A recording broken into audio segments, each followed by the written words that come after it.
is going to help us answer the question, or maybe he's going to pose the question to us tonight. Do we know where we are going? Ladies and gents, put your hands together for Mr. Conall.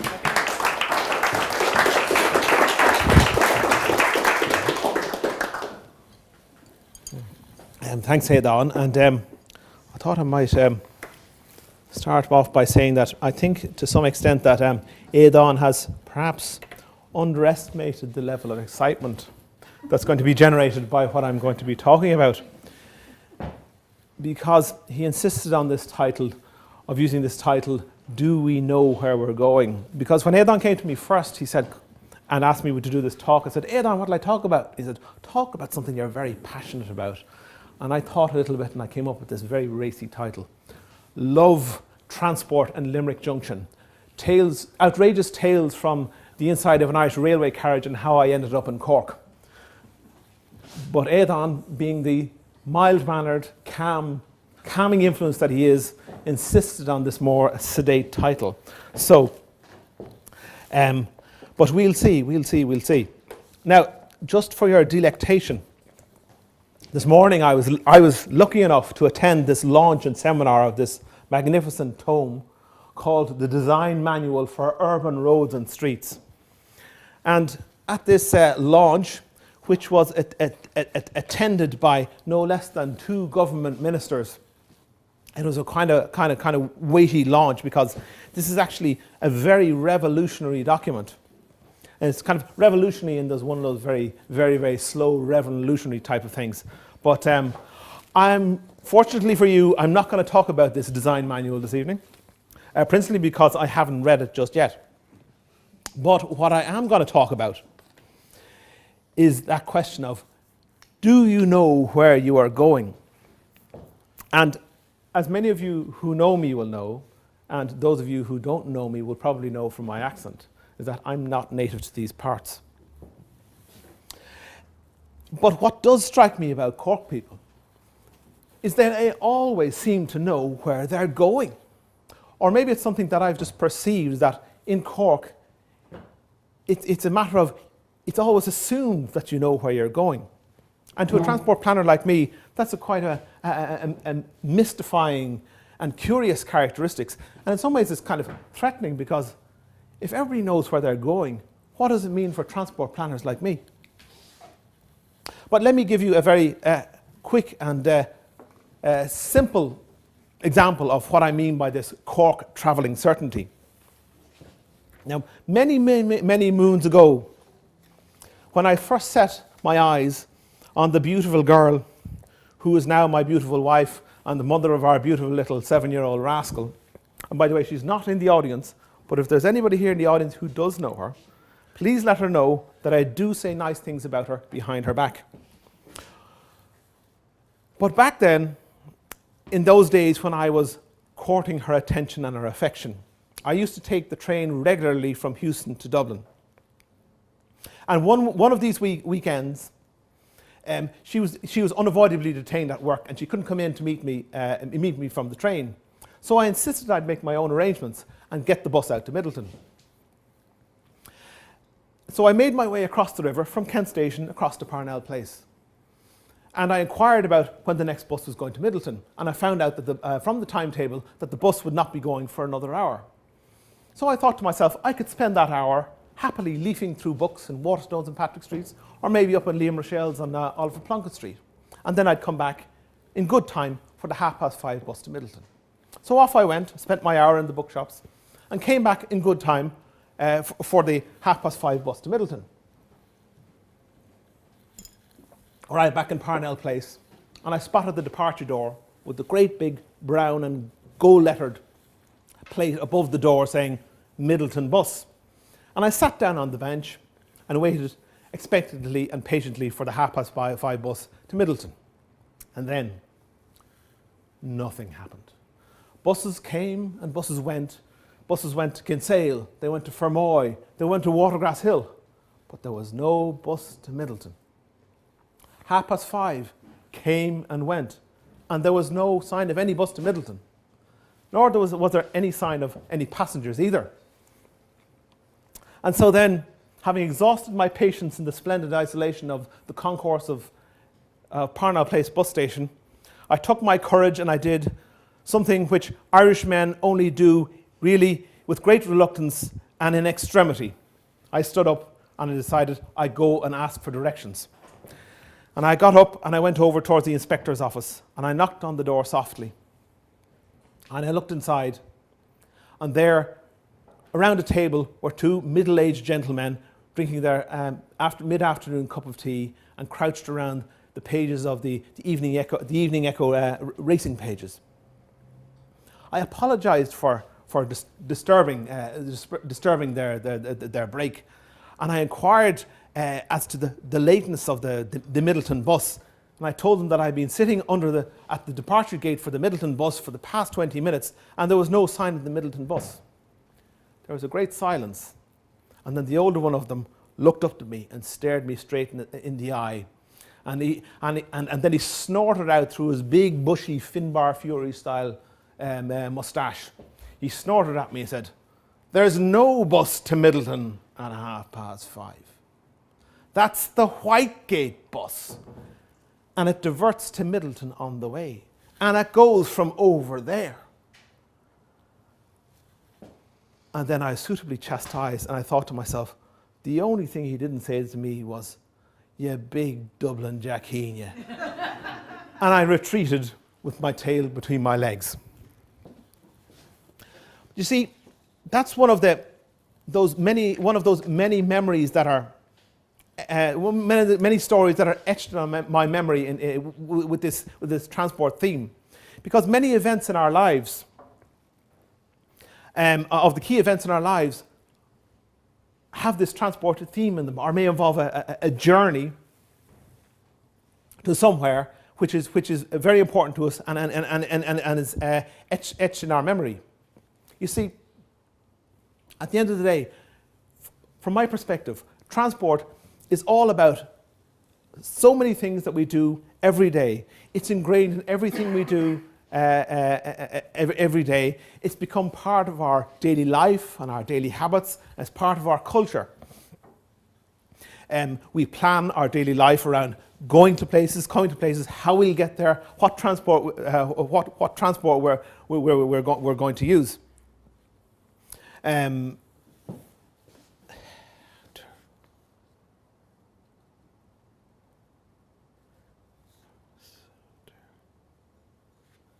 Sorry, where are my glasses? There we are. Excuse me a second. Yeah, that's it. That's it. Yeah. Yeah. Okay. So what I no, my apologies. What I was going to say. You see, from my perspective, you see, travel is very important, and it's very important, intertwined with everything we do every day. And it's to the extent that we almost forget how it's all put together and it's how it run it all. It's so ingrained in our habits and our behaviours of daily life, and we plan or mould our lives around it to such an extent that it becomes part of what we are as people and as a community. And it's part of our collective culture and our personality. And maybe if you think of it this way, how it's so part of what we are, is if you think, or can you imagine how CIE or Iarn Rodairn could actually be a German company? Isn't there something quite so Irish about CIE and Iarn Rodairn as a company and how they organise and deliver transport services? Who else would be able to come up with the concept of the radio train?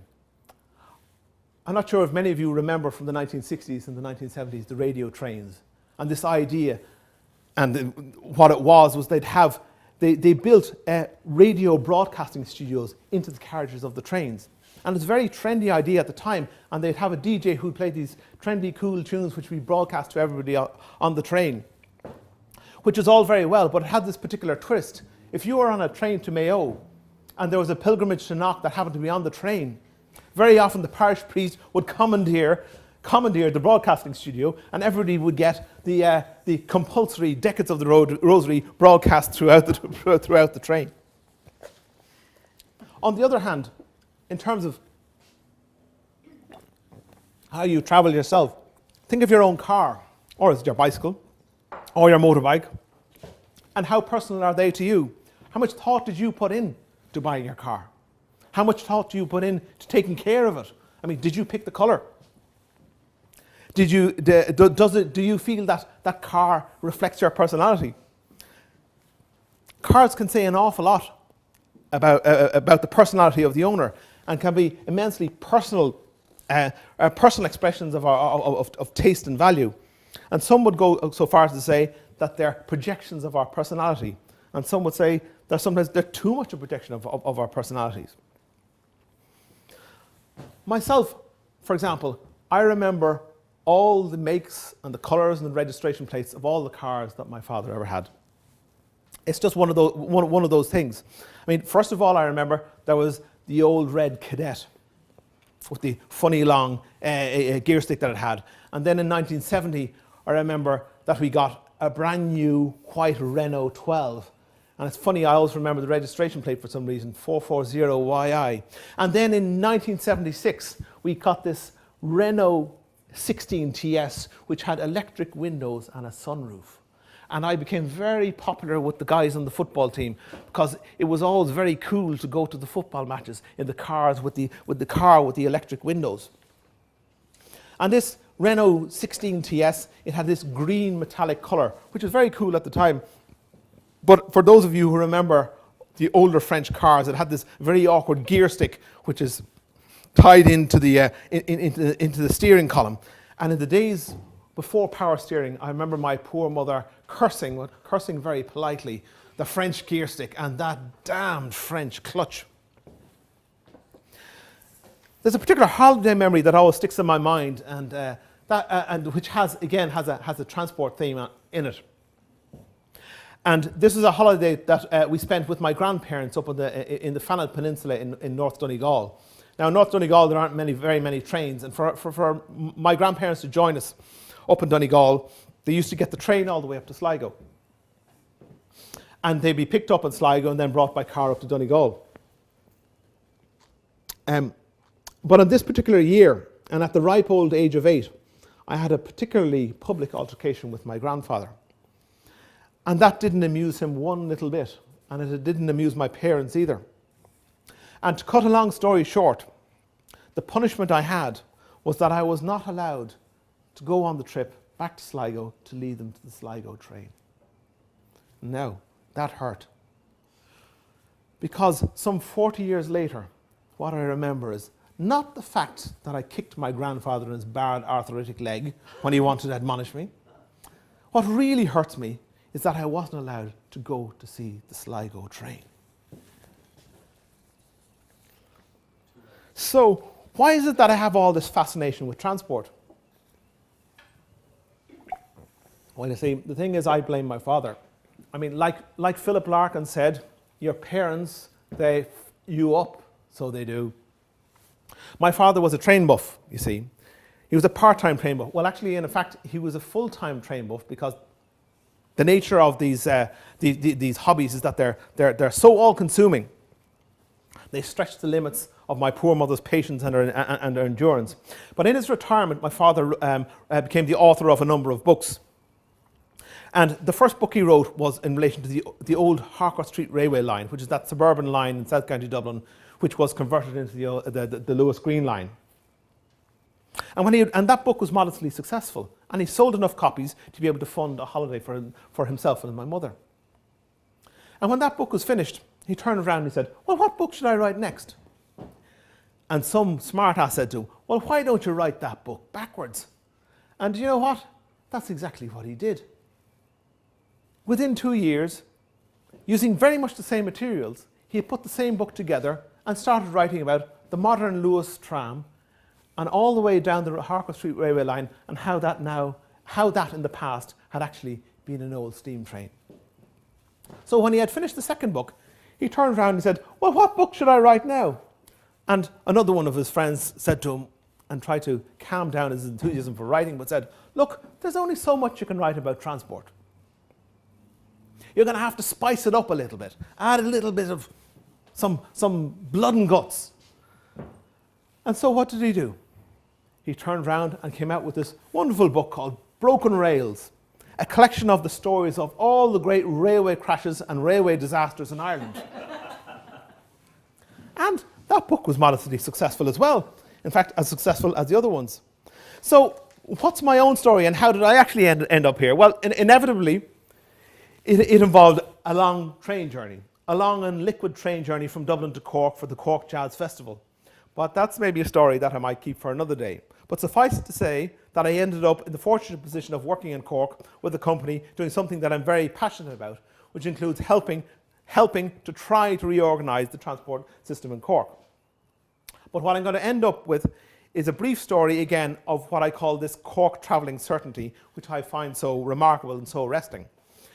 And it's about a particular piece of work I was working on a number of years ago. And I was working with the local authorities and Bus Éireann and Iarno Éireann on a project in relation to sustainable transport. That is, trying to convince people that they shouldn't be driving in their car to work every day, and perhaps they might consider going by bus or going by rail or walking or cycling. And as with all good studies that consultants do, we did our surveys and we did our plans, and we came up with a whole load of things that we could do to help raise the awareness amongst the people in Cork and East Cork, particularly along the railway corridor, how they might change their habits and try and use the train more frequently. And then we had a final project meeting that was arranged for the the council chambers in Cove. And I remember going in there into the main council chamber in Cove Town Hall, and there was a large rectangular mahogany table around which were congregated all the great and good and the various important people from Cork County Council and Bus Éireann and Iarno Éireann, including one particular guy sitting across the table from me who had some resemblance, there was striking resemblance to that. To my friend with the very large Finbar Fury moustache who I had met in Conall Place a number of years earlier. But anyway, as I got into the meeting and I made my presentations and told my story and made my proposals about what could be done about encouraging people to use sustainable transport in Cork, my mustachioed friend listened carefully and attentively and kept his eye on me as I outlined ways that you could improve the stations in East Cork, that you could apply a lick of paint to the stations, you could put up more signs, that you could improve the seating, that you could put up information boards, you can put up maps to tell people where the various points of interest were around Glounthaune, around Little Island, and I finished my presentation. And my friend with the moustache kept on listening carefully and intently, and as this discussion went round the table, he waited there silently, just watching and listening to everything. And he waited for the discussion to come round to him. And when it came round to him, he sat back and he looked at me and he tweaked his moustache and he snorted under the moustache and says, "I don't know why you want to do that stuff at all. What do you need all these maps for? Sure, they'll only get vandalised. And sure, doesn't everybody in Little Island and Glounthaune know where they're going anyway?" So, my question to you is, are you as certain as my friend with the big walrus-like moustache? Do you know where you're going? But more importantly, are you enjoying the journey? Thanks very much.